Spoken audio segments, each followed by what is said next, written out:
All right, well, gamers and gaming influencers might hold the keys to more than just the future of entertainment. Tonight, we hit up one of YouTube's best here on Constructive Interference.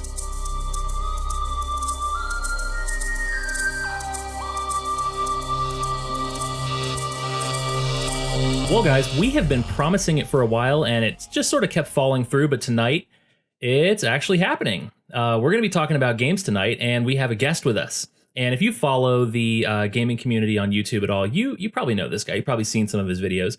And we've brushed in to gaming news lately with E3 and all the stuff that came out of that. Of course, in the whole battle royale genre and the ups and downs of that, we've kind of kept an eye on as well. But tonight, we're gonna roll with Mr. Kelly Van Achte, better known online as the Act Man, who's going to be joining us to discuss the future of gaming and what makes a great game. And his whole thing is reviews. He does awesome reviews. If you're not following this guy on YouTube, I mean, what are you doing? What are you doing with your life? You really need to reconsider your priorities. So go get out there and go find him for sure. He's got some great stuff, and he has consented to join us tonight on Constructive Interference. Hey, Kelly, how are you doing? Doing pretty good. How about yourself? I'm doing great, and I'm doing so much better now that I hear your epic voice on the other end of this. Yes, now that you're here. I mean, we are in the presence of an epic gamer. Of glory. Yeah. Well, okay, epic gamer, not glory. Yeah, I'll take epic gamer. Well, one day you'll level up, man. The glory is still coming. Don't worry about it. Oh, man. I just was thinking about how strange it was to be introduced by my first and last name. I don't think that's ever actually happened on anything I've done through YouTube. So that's typically it's just Act or just man, right? Ladies and gentlemen, Act. Oh goodness, no, it's yeah, no. So when you talk about these games and stuff, it's outstanding because I always look forward to your presentation on stuff and kind of just the cool vocal effects and the drama that you bring to it. I mean, you take games that I've played probably a dozen times. And you go through it, and I'm like, you know what? I never thought about that. I never noticed that. I never and it's things like I understand why I like Call of Duty, right? I understand why I get in there and I have a good time with it, but I don't understand the dynamics of it, what makes it great, why I like these things necessarily. It's just, hey, there's I enjoyed that game. It was a good match, or I didn't enjoy that because I feel like the map was too constrictive. But exactly. That's kind of what I try to put into words when it comes to videos. It's like, well, how do I feel about this, number one? And then how can I explain the things that people are feeling? The general consensus of games, I think, is usually pretty good to follow. I tend to follow that, or at least listen into what the general people is saying and try to explain why they might have felt that or why I felt that. But that doesn't necessarily mean all of my videos are based on, what the overall opinion of it is, Mm-hmm. Well, sure. I mean, you've definitely gone out on, a couple limbs, I think, in terms of just saying, hey, this is what I think about games. And if you disagree with it, that's fine. Go off, you write your own review, do your own thing. But before we get too far into the actual game reviews, how did you get started? I'm getting ahead of myself. No, it's all good. How did you get started in this? What's your background? Do you have a background in kind of literature or theater or what? Because I hear in a lot of your reviews, you coming at things from the angle, especially story-driven games, of character development and story arc and all of these things. And I feel like I hear a little bit of a professional tinge in there. Is that just from research and study, or is that from some formal training? That's overconfidence and what's it called? Hubris? Yeah, nah, not really. I was always really interested in storytelling and fictional storytelling. And I went to school initially trying to be an English major just because I liked reading and writing and diving into what certain stories meant, or taking a magnifying glass to video game stories, because it's when I was a kid I would play through Combat Evolved countless times, the first Halo game, and at a certain point, I was kind of just why did I play that game so many times? Why do I like it so much? Mm-hmm. And I went through this, the story, or I would go through these games and kind of be oh, I remember that part where Captain Keyes is like, let's give our old friends a warm welcome, and then shows all the Marines getting together. That's just like one example of things that like trigger that inner hype within you. You know what I mean? Mm-hmm. When something just, when a game makes you feel a certain way, and I kind of just went off of that. But I guess to answer your question, I never finished my degree, but I did want to be an English teacher, and I've always been passionate about stories, so I tend to more than likely overanalyze stories in video games.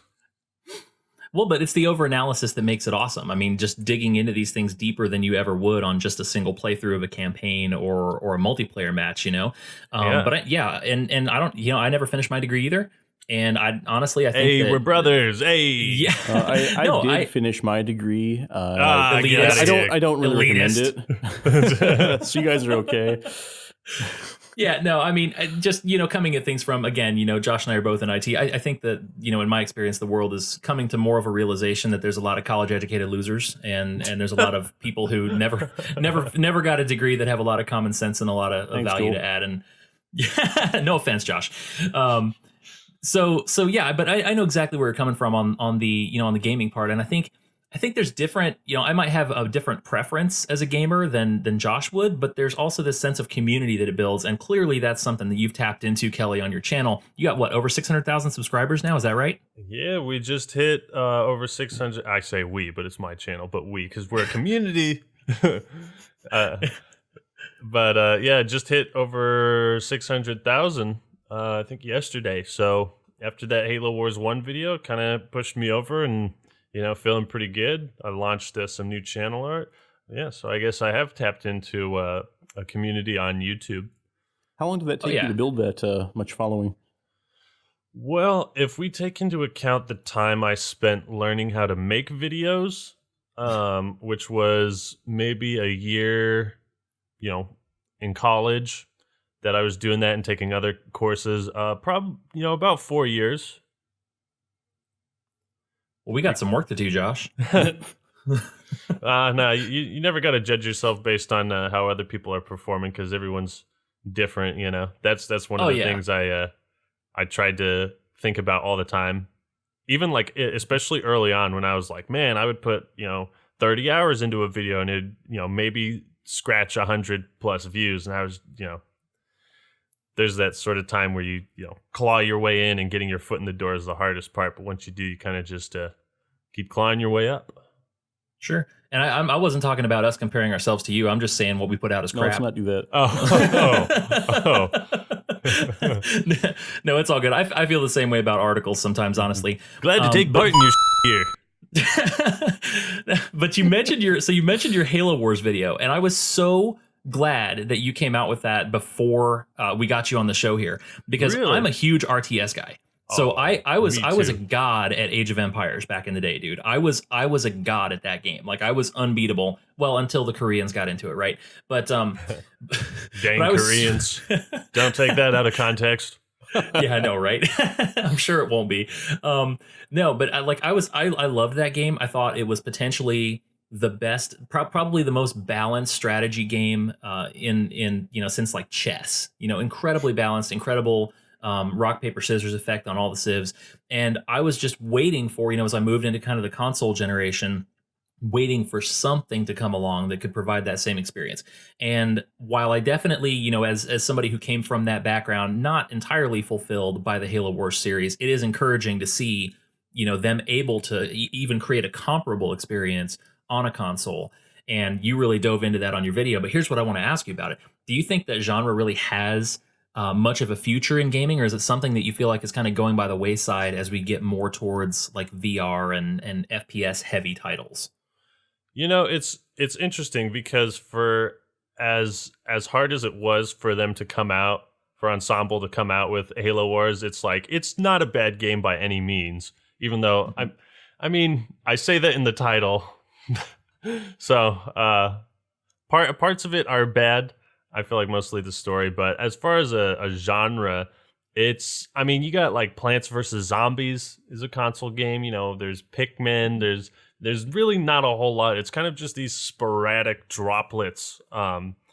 but I really don't know. I think as consoles continue to like advance and kind of, try to keep pace with PC gaming, I think hopefully we'll see more games come out. I mean, Halo Wars 2, I had a absolute blast with that game, even though there was, still a lot of overpowered abilities and stuff. I still had a blast with it. So there is a future. I feel like it's kind of always going to be a very niche one, though. Well, that makes me sad. Josh, did you ever play any RTS? Yeah, I was never. I don't got the Korean speed, I guess. I used to play StarCraft 2 quite a bit, but I never got any good at them. And it was a scenario where one time when you start the season, you play a couple of games against random opponents to get your initial ranking. And I, on a fluke, ranked up into gold, and I quit while I was ahead. And that was a couple years ago, though. I haven't really gone back to it. Yeah, well, Kelly, you know what this means. If we ever play StarCraft, it's Zerg Rush time on Josh. Yeah. Best strategy. It depends on which StarCraft, though. That's true. Fair enough. So out of the upcoming, I mean, I saw your video on E3. What upcoming games are you kind of the most excited about? Just in any genre. Oh, dude, by far it's Doom Eternal. I think everyone, including myself, was so blown away by Doom. I didn't even play it when it first came out. I took some convincing from old buddy Reykjavik, and who just kept like saying, "Make a Doom video," or no, he would say, "Go play Doom Act, man," and I'd say, "Go play Paper Mario Thousand Year Door," and we'd just kind of like go back and forth until I was finally like, "Okay, I'll play it. Shut up." And so I just ended up like loving it. Just the old school Doom mechanics and feeling just translated so well into the modern day. And so to see like what they're doing in a sequel, it's like, oh hell yeah, I'm getting Knights of the Old Republic 2 vibes, in the sense that a game is a hella good game is getting a sequel that looks even better. Yeah, absolutely. And with Doom, I'll confess, I haven't played Doom 2016. I actually was looking at it the other day and had a choice of either getting that or getting Wolfenstein New Colossus, and I went with New Colossus just because I played the New Order and finished that one. I want to finish the series, but I haven't played 2016. I watched a video on it though, and it definitely makes me want to go out and give it a try. Yeah, no, you got it. It's one of the. I mean, if you're at all into first-person shooters, it's funny. Most first-person shooter games, like in the last however many odd years, have more been like multiplayer focused. Doom's completely the opposite. Like single player is way better than the multiplayer. So you could still have fun with the multiplayer. It's fun running around as demons. But if you at all enjoy first person shooters, I'd say pick it up and play through, because you will have a blast. This episode sponsored by Doom. No, no. I imagine it would be. Like, I played Doom 3 and then the sequel to that. I thought that was fantastic. But it is very much in keeping with kind of the model going all the way back to, as you can probably tell from my Discord avatar, the old Wolfenstein 3D, right? Which was was just outstanding game. But then when they tried to bring that into multiplayer later on with like Return to Castle Wolfenstein, some of the other drops that they've had on that, it just didn't go well. Because it really is a story-driven and a campaign-driven game, and messing with games like that always has some side effects to it. Some repercussions. Yeah. I'd also say like Cyberpunk 2077. I'm looking forward to that. Can't wait to see Banjo-Tooie and Smash Ultimate. Halo Infinite. I got waiting for that. So. I watched that video too. The title was one I couldn't really get away from. So I had a lot of fun with that video. I had a lot of fun with it. So I got to ask you, advanced mechanics or advanced movement or no on Halo Infinite? It really depends. I feel like advanced movement should be something that either has its own playlist or should like be in custom games or something that. It's tough. I want to say standard movement. And there are things about like the more advanced movement that I like. I feel like armor abilities in some way maybe not as a core element. You know what I mean? I feel like Halo 3 is a great basis, and Reach 4 and 5 had like a lot of fun, more casual sides to them when it came to like movement and all these extra abilities. So I would like to see the competitive side be standard old school movement, and then, you know, more fun experimental stuff with the advanced movement, if possible. That's fair. Although you did, you know, sort of take both sides of it there. Have you ever considered running for office? Hey, Yeah, I guess I Phil, a could. PlayStation guy here. What's this advanced movement? So I haven't had an Xbox for years. Oh, geez, dude. No, it's more like instead of just being able, so like old school Halo, you would just kind of run at a steady pace, and whenever you're holding forward, he's just running. Well, they've added all like sprint and clamber and Yeah. all the advanced stuff that they put into like what was the Call of Duty title that did the same thing? It was Oh, so Advanced like all the Warfare. Titanfall moves, like climbing and wall run and all that stuff. Yeah, see, that Gotcha. advanced movement works for a game like Titanfall, and in some ways it kind of works for Call of Duty. I would say not quite as much, but like the thing is, it's when you put your gun down in a first-person shooter to move faster, you know, people don't realize like how much that affects the game, how much that affects Right. map design and like time to kill and all this stuff. So there's a lot that goes into it just by adding sprint into Halo. And yeah, so you know, the standard movement is basically just like Halo 1, 2, and 3, and everything after that had some form of like thruster packs or sprint or, you know, clambering. Mm-hmm. Yeah, or armor abilities or whatnot. And my brother's a competitive. My brother's a competitive Halo gamer. He started a YouTube channel, got pretty successful. The kid's crazy. Like when Halo first came out, we both got a console, and I had a little bit of prior experience with it, so I was able to beat him for like a week. And then he tears up like world class SWAT players now. But he's always going off Nice. about those things and how much you just don't understand how much those little things affect the game. The bullet magnetism and the hitboxes and all of those things that you don't notice it when you're in game unless you're playing at that high a level. But if you're at that high level, it will just frustrate you to death. Oh, And yeah. I watched a video by Favin earlier today. Oh, dude, he's good. He's good. He's outstanding. But he brought up some points about kind of advanced movement that I had never really thought of before, about how it changes the simplicity of the game, and it sort of takes all the other variables that they can modify within a game, that the developers and the designers can modify within a game, and that instead of actually handing the player more control, in some ways it actually limits the player, because now they don't have access to all the map based or sandbox based features that can create so much variation in the gameplay. And I never thought Yep. about that before, but that's a really, really great point about some. And I guess personally, when I think back to like Halo 3 and the dynamics that you would use in competitive play on that, I'm hoping that Infinite sort of takes some cues from that. My faith in 343 is not super high right now, but I have hope. Yeah, and to add on to that, I had this thought a while back, and I'd even discussed it with Fabian to an extent. To add on to the like basic versus advanced movement, I would not even be opposed to the entire game being basic movement, but having like advanced movement pickups or power ups on the field. Like, Mhm. you know, you take the thruster pack from Halo 5 and you make it a power up that you can pick up on the map, and you make it a slightly more powerful version. And suddenly it's like, okay, now this person has the thruster pack. Now, the thing of that is, let's say this thruster pack or jet pack or, you know, sprint ability power up doesn't work on the map that they've created.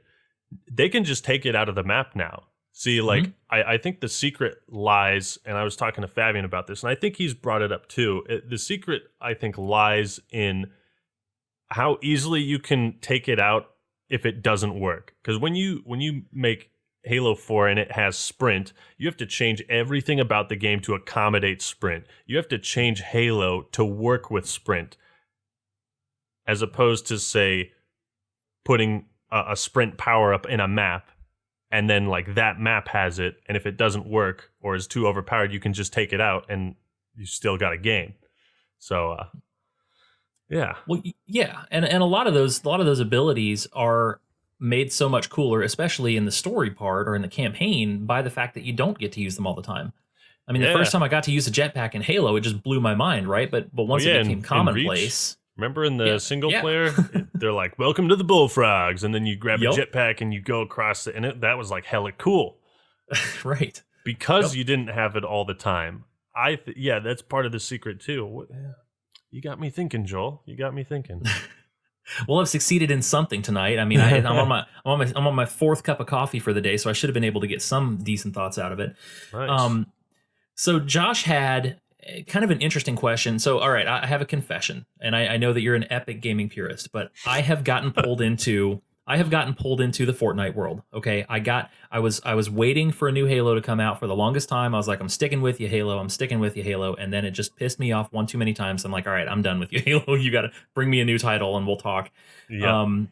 And so I played Fortnite for a while, and for all the things that I dislike about it, there's things that I do like about it too. And as a guy with this background in strategy, I can appreciate that, even though I'm never going to beat my brother in a Twitch shooting competition, I can outbuild him and I can out-strategize him and I can change the map, which is an element that I was never able to do in these FPSs. You can't change the map to what you want it to be, and in this one I can. And it adds a strategic layer to it. Oh yeah, it sure does. Yeah, well, and maybe you can riff on that a little bit too, because I haven't really heard your thoughts on battle royales in general and on Fortnite in specific. And I don't, unless you want to just defer because it might ruin your reputation. Give us some feedback on it. No, not at all. I have like a couple. I have a video on the blackout mode in Black Ops 4, and I have like an overall review of Black Ops 4 where I go more in depth on the blackout mode. Like I have one where I talk about the beta, and then I have one where I talk about the potential for Halo Infinite in a battle royale mode. But aside from that, well, I do have a video on PUBG, but that's me just like taking a fat dump on the game. See, I was about to use the S word, but we get the image. Right? Yeah. So I am not the biggest fan of battle royale. I something about the blackout mode really jived with me. Maybe it was the familiarity of Call of Duty. Maybe it's just the rampant 5-year-olds that popularized Fortnite that I just can't stand. Something about it. I just, maybe it's because I like played a whole bunch of League of Legends and all these other multiplayer games. I'm chilling a bit on multiplayer games. I've been kind of playing these co-op PvE games recently, so I don't know. I'm just not all that into Fortnite, to be honest. Maybe it's just because I hear about it all the freaking time, Well, see, this is how he gets to become the act man, and I just have to be me because he's able to turn down stupid nonsense like Fortnite, and I'm not. But Josh, take us into it a little bit. What were you bringing up in terms of like Fortnite and game accessibility? Well, I was just really impressed by Fortnite because traditionally FPSs are sort of this forbidding, intimidating genre. It's for people with quick reflexes and a high tolerance for gore. But Fortnite has really been the opposite. Fortnite has kind of hit this Super Mario Brothers sweet spot where it seems like it's kind of for everybody. Joel. That's a really good point. Joel plays including all the 5-year-olds. The obnoxious 5-year-olds, they play it, but who are threatening your parents. Yeah, it's kind of like the Minecraft of shooters. It is. Yeah, pretty much. Because my tween daughter and all her little friends all enjoy playing Fortnite, and it's not my favorite, but I like it too. And I was just really impressed that they were able to, because I don't think it's a great game necessarily as a game, but it's really impressive they were able to make it so accessible that virtually anybody can enjoy it. Well, anybody can play it. I don't know if anybody can enjoy it. Well, good point. Yeah. But because it's just something that's always frustrating because I love, you mentioned storytelling in games, and I really love games, I would say almost primarily for their stories. I think games they sort of bridge the gap between movies and books, where a book can be very leisurely and spend, 100 pages describing whatever it wants to describe, and a movie has to be action-packed and get a lot of visual spectacle on the screen in a short amount of time. Whereas a game can do both things. It can have visual spectacle and the intensity, but also linger on little details. But I've had a really hard time getting other people to play games for their stories, because it's like, well, I don't have time to learn that, or I don't want to walk around shooting stuff or whatever. So I was really impressed that Fortnite has seemed to have done that. It seemed to have attracted that really broad audience, almost an unprecedented way, it seems to me. Yeah, Um, it's also done a fabulous job of tapping into meme culture, yes. Holy, that's the truth. which is it's like not something to understate, like because that's powerful. Memes are Mhm. actually memes are powerful. Yep. Just the Well, they statement got us a is. president, right? Yes. I never thought that sentence would come out of my mouth, but it's kind of like that viral effect of sharing something and people see it and it reminds them of this. It's almost like a form of advertising Hmm. Mhm. Like distributed without being like advertising. explicit. Yeah, yeah. Well, yeah, and it makes me like so. There's things that I don't like about it, and obviously being able to analyze it in light of the games that are coming up. I mean, I get chills when I look at Modern Warfare, the new Modern Warfare that's releasing. What's October, I think. I'm looking forward to that in a huge way. I think it's going to be fantastic. It looks like they're really going back to their roots. But I can appreciate more than the actual specifics of the gameplay of Fortnite that Josh is talking about, and more into like not just the accessibility of it, but the possibilities in the future. I feel like it's the type of thing that, given the model that they're using of constant enhancements and constant map changes and upgrades, it just creates this variability that I feel like could easily be scaled into something else. And the bigger part of my brain thinks, okay, this is the pathway to like Ready Player One, right? Like we have this world that we're all, eventually getting to the point where we're all kind of inhabiting and we create our own battle spaces and whatnot. But that's way down the road. In the meantime, though, it does at least add some periodic interest that I feel like I haven't been able to maintain with a lot of other games. And I compare it in my mind to like Call of Duty World War II, which I spent like 3 weeks with, and then I was completely burned out on. I mean, it Yeah, was kind of tragic. very tragic. So, I think the key lies somewhere in meaningful updates, or if I kind of was thinking about World of Warcraft when you're talking about Fortnite and periodic, interest in it. It's like, Mhm. when World of Warcraft expansions were coming out, it was like a lot of new content introduced in bulk. And Fortnite and a lot of other games are kind of doing like small little changes, every few weeks that keep Mhm. the games fresh. And sometimes like those bigger updates. And I think probably one of the keys to Fortnite's insane success is, the way it can keep people coming back and also appeal to so many gamers and people who don't even play games. Yep. Also, angry 5-year-olds. Yep, that too. Especially that. That's where the money is. But speaking of angry gamers, so there is this.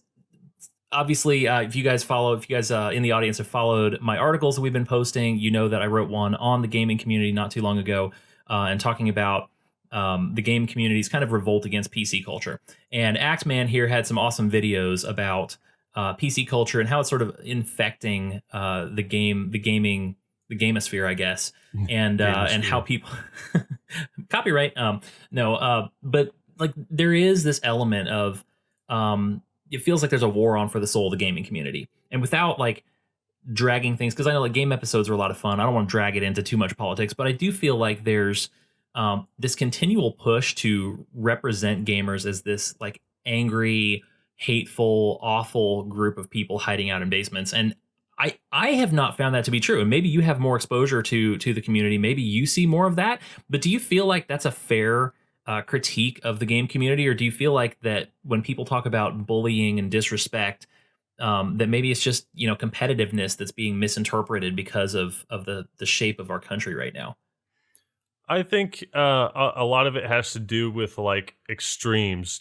For every person that's 40 years old living in their mom's basement and playing video games 18 hours a day, how many people really lie on that sort of extreme stereotype of how gamers are portrayed as, right? And how many are kind of more in the middle who just like play games from time to time and maybe they don't even play multiplayer games. So I think the news in general always has a tendency to over embellish things. We kind of saw this, we've seen this, for a long time. I did a whole amateur documentary called The War Against Video Games. And I went all the way back to like 1977. and just kind of looked at what people were saying all the way up until now about like all the criticisms of video games as like a medium. And it's kind of like when you have something that's so encompassing, like everybody drinks water, okay? So all the most awful people in the world have drank water at some point, right? Hitler drinks water. Right, yeah. Hitler drank water, okay? So correlation or causation is not correlation. Something like that. But when you have like video games are so widespread and so many people play them, naturally bad people are going to play them too. Right. So I also feel like the bullying aspect of it is more like it's just kind of talking, and it's talking because everybody gets away with it. Because when you're on a microphone and you're thousands of miles away, it's like you face no consequence for talking to someone when you teabag them in a game. You face no consequences. So it's definitely easier, and it's easier to like be disrespectful and bully and talk shit. I think that just comes with the territory. There's not really anything you can do about it. I mean, can you really prevent prank calls? Not really. So yeah, I think it is kind of just over embellished a bit. It's really not that bad, as some news organizations like mainstream news might make it out to be. Well, yeah, and you talked about just the size of the community, and I know another element is the size and the influence of the gaming community, along with the amount of money that flows through it any given day, has made it really attractive and appealing to people in political circles. And honestly, I think that's where kind of the next big constituency that has a target on its back right now, I think, are gamers, because there's just so much. It's been an escape for so many people for so long that they want a piece of it. They see that power and they see that influence, and they want a piece of it. And he had AOC getting on that's pulled that stunt with the live stream not too long ago, and then Bernie Sanders, this is probably my favorite one. Bernie Sanders launching kind of a Twitch stream gamer outreach channel, which was kind of hilarious because I don't know if he's ever touched a controller, honestly.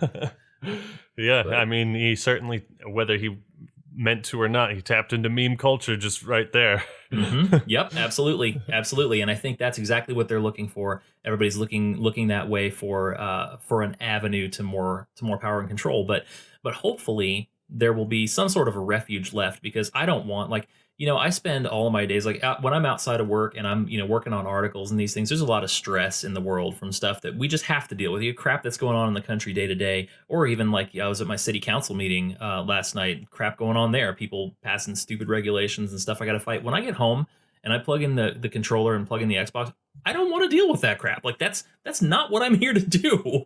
Like, I'm trying to get away from all that. Leave me alone and let me indulge in a world where I go save the universe. Like, that's what I want to do. I don't want to deal with, regulations and $9 million of city expenditures on potholes. I want to go save the universe. Let me go save the universe. It's and actually I'll get back to you tomorrow. It's interesting you bring that up, because I have a video that isn't out yet, but it's finished, and I'm basically finishing up posting it and getting the thumbnail already. It should be up tomorrow. But one of the things I talk about in it is it's a response video to someone who's talking about like World War II video games and how they could turn people into Nazis. Just ridiculous. Jeez. Yeah, it's really bad. I always want to be the people that shoot in games, and don't you? Yeah. But one of the things I talk about in that video is like exactly what you said. You don't play a World War II game and then start thinking about like, man, how many people died in the Holocaust? Wow, maybe I should go like relive their stories as I try to enjoy this video game. Or like you don't play a game like Call of Duty World War II or Battlefield 5 because you want to feel awful about the things that happened in the past. You want to be in World War II and use the guns that were in World War II, and you want to maybe take place in the battles of World War II and fight in locations that were in World War II. You know what I mean? So that's kind of the issue, is when people are trying to trying to turn gaming into like a space to like fight terrorism, or like they're basically trying to turn it into a space where it's like politics and gaming. the two have just never meshed in my mind well at all, you know? Mhm. Like if I were to be given some sort of presentation in a video game on, you know, the latest bill of taxes, I'd be like, this game, this is boring as Sorry. Yep. No, you're good. You're good. You know, the thing is, you accurately expressed what we all think about that, right? Like, nobody wants the IRS game. Here's the new AAA title, the IRS the game. video game. You know, the funny part is you could probably make it a mobile game and you probably sell 1 million copies. Yeah, you know, I mean, Goat Simulator was a thing, so... Oh, don't remind me. Don't remind me. Stupid goats. My wife wanted to try it, so yeah, we may or may not have given that one a shot. And I'm like, this is possessed, and I never want to see it again. It was ridiculous, but yeah, I mean, there's a great line. I don't know who it's original with, but Steven Crowder uses a lot. That says context is more important than content, and that I think is really what's missing from the game critiques that we see now, and a lot of the commentary that goes with it. Exact stupid crap like you're just talking about there, where people are like, well, they might see a Nazi flag and it will magically turn them into a Nazi, or what we saw. Oh, good Lord, have you guys seen tonight the controversy with Chris Pratt? I haven't. He wore a shirt with the Gadsden flag on it, which the Gadsden flag, of course, was like when the colonies were breaking away from Britain, they had the "Don't Tread on Me" snake. This is now controversial, and everyone's calling him a white supremacist because he wore the Gadsden flag on his shirt. And I'm just like, again, there's no sense of context at all. It's just, you know, I see something I don't like. I just Googled it. I didn't. Quick to the Google. People are upset about that, really? Well, everything that happened before 2008 was white supremacist. That's like when so I've been told. Yeah, that was the cutoff date. If you were if you did anything at all or stood for anything prior to that date, then that was white supremacism. Yeah. You shouldn't have done it.